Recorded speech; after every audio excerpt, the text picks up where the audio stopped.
თუ მე დილას მივირთვი რაღაც პროდუქტი, ერთი და არა გამოვსადო მარტო ერთი პროდუქტი, ხო, ვთქვათ პური. იმნაირი რამნაირიც გვაქვს.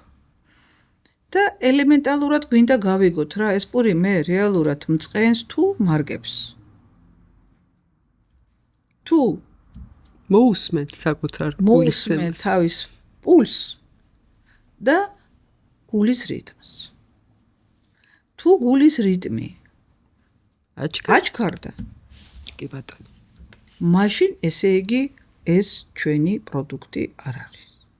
თუ გულის რიტმა შენილდა, ესე იგი ყველაფერი კარგად არის. მოდი ისიც განმარტოთ რატო ხდება. რატო ხდება?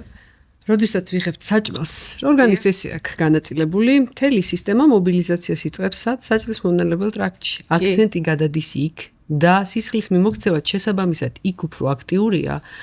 გულისთვის ჯერ არცალია, ასე ვთქვათ, მთელი აქცენტირება მიდის მონელების დაშლის, დანაკვწების და შემდგომ ამ მასის ჩამოყალიბებისკენ, ხო?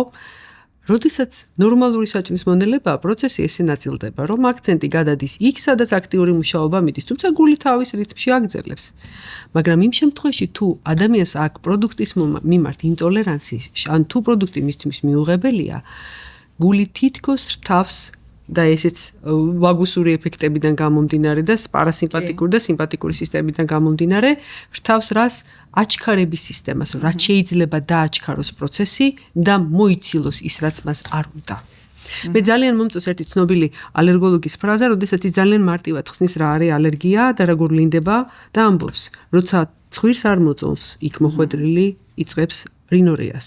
როცა არ მოწონს და საკვებ ალერგიაზე ლაპარაკობს, მიდის დიარეით. როდესაც თვალში მოხდება და კონjunktივიტია იწყება ცრემდება, ანუ რა მოცილების რეაქციები. ორგანიზმს აქვს ეს გონება და ორგანიზმი ბევრ რამეში ჩვენზე ჭკვიანია, რომ რაც შეიძლება სწრაფად მოიცილოს